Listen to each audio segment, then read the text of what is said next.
Olá, meu nome é César e eu vim fazer a apresentação da resenha do livro Lazer e Trabalho, um único e múltiplos olhares. O livro é dividido em 9 tópicos e eu vou apresentar alguns deles nesse vídeo. O primeiro tópico é Lazer e Trabalho, um único e múltiplos olhares. Esse tópico retrata que há 3 décadas aconteceu em Roma, em 1982, o primeiro Congresso Internacional sobre Economia Informal. E a principal discussão desse acontecimento foi direcionada ao debate sobre o trabalho formal e a sua relação com a economia. A concepção de trabalho formal ligado à legalidade, ludicidade, criatividade e autonomia emergiram a partir da década de 1980, a partir da pressão de pesquisadores que afirmavam que o trabalho informal também movia muito a economia. Com esse propósito de entender o conceito sobre trabalho informal e economia informal, foi preciso estudar 2 vertentes. A primeira vertente é a vertente filosófica e a segunda vertente é a vertente socioeconômica. A vertente filosófica, ela diz que o trabalho informal, ele sempre veio estudado, desde somente por trabalho ou trabalho informal. Lá em Descartes, René Descartes, que diz que o trabalho ele nos transforma possuidores e senhores da natureza. Já Friedrich Hegel diz que o trabalho é uma forma de redenção, mas para o estudo dessa análise foi necessário uma teoria, uma aplicação mais teórica sobre ele, tipo a teoria marxista, que ela é mais didática, mas não é contraditória às outras. E a teoria marxista é sobre a alienação, a mais-valia e a luta de classes. A outra vertente que foi estudada foi a vertente socioeconômica. A vertente socioeconômica ela propõe o trabalho realizado em condições não convencionais, fora do controle governamental e das relações legais, sindicais e institucionais. Então, a gente pode concluir que o primeiro artigo desse trabalho, ele retrata o direito ao trabalho com o direito ao não trabalho. Os interesses institucionais contra os interesses pessoais, isso tudo em relação à economia informal. Outro artigo que eu gostaria de retratar é o 6º artigo, que é a cultura do lazer, do trabalho, da indústria, inclusão e exclusão.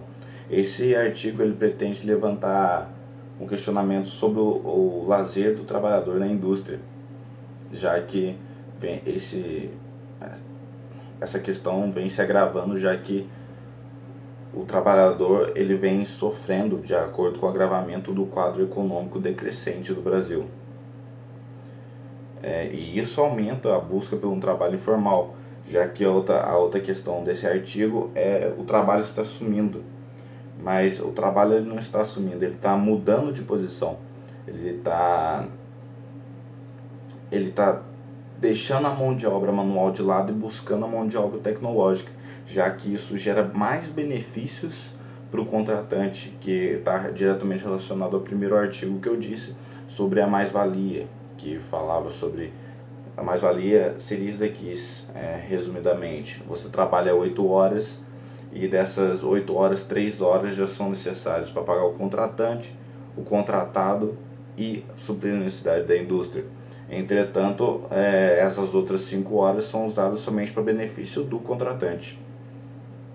Então, a outra questão levantada é se o direito ao lazer, do trabalhador, ele é assegurado no Brasil. Mas não é só o poder público que é responsável por essa questão de trabalho e lazer, já que existem outros atores participantes que eu vou citar aqui para vocês, que diz assim: existem outros atores participantes nessa cultura do lazer, como o grau de envolvimento do trabalhador com seu bairro, os fatores econômicos, sua vizinhança, sua comunidade religiosa, sua associação de bairro, os clubes esportivos informais, sua fábrica, sua atlética, seu clube, seus amigos, famílias e etc.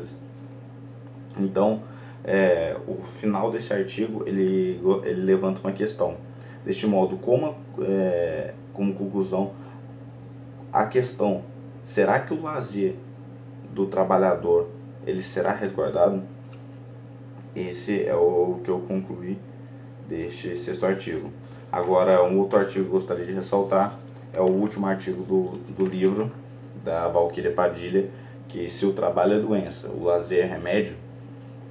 Olhando para este modo que vivemos, surgem algumas questões. Será que seus avós trabalhavam como os outros, trabalhavam como seus pais? Você trabalha como seus avós? Seus filhos trabalharão como você? E qual que é a relação de trabalho e lazer? O que é a questão histórica social interfere na questão do trabalho? E a relação de trabalho e lazer é a mesma em todo lugar? E a outra questão é o que é essa sociedade considerada globalizada? Ela diz que o trabalho ele não pode ser caracterizado, já que ele está em constante mudança. Como exemplo, temos as revoluções industriais e as suas sequências, o Fordismo, o Taylorismo, o Toyotismo. Então, mas além dessas concepções, é necessário ressaltar que não tem como responder o que é trabalho e lazer somente olhando o trabalho e o lazer, já que ela não é um círculo de conhecimento, e sim é uma árvore de conhecimento cheia de ramificações que está diretamente ligada também à saúde, à política, à cidadania, à justiça e até aos meios de comunicação. E isso é o que eu queria falar sobre outros artigos. Os outros artigos eu não vou citar por causa da sua questão, que ele também envolve o lazer e trabalho, só que em questões do trabalho infantil, as outras questões, o abuso do trabalho infantil, o lazer e trabalho na questão dos idosos, né? E outro artigo que eu não vou citar é sobre o lazer e trabalho, especificamente numa associação, que é a Associação Philip Morris, mas quem quiser ler está no artigo 7º. Críticas pessoais. Depois da leitura do livro Lazer e Trabalho, um único ou múltiplos olhares, eu vi que o conteúdo do livro é excepcional.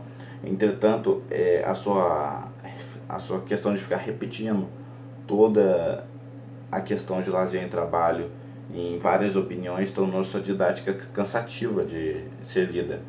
Eu já sabia que o trabalho se tratava disso, já que o próprio título é Lazer e Trabalho, único, múltiplos olhares. Então, seria, obviamente, várias opiniões sobre o lazer e o trabalho. Só que essa forma de produzir o livro tornou ela muito cansativa. E para finalizar a sua apresentação da minha resenha, eu gostaria de repetir o que o último autor disse, né? Que é a autora, na Padilha, que vem dito e escrevendo nos seus percursos pela vida com relação às lutas sociais para o direito e ao trabalho e lazer.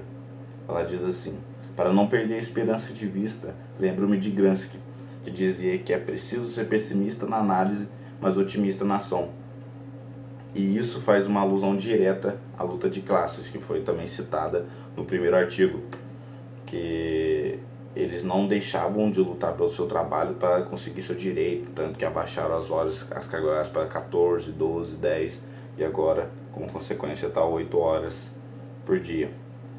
Ou trouxe as palavras de José Saramago, que o que as vitórias têm de ruim é que não são definitivas, e o que as derrotas têm de bom é que também não são definitivas, fazendo outra ilusão à luta de classes.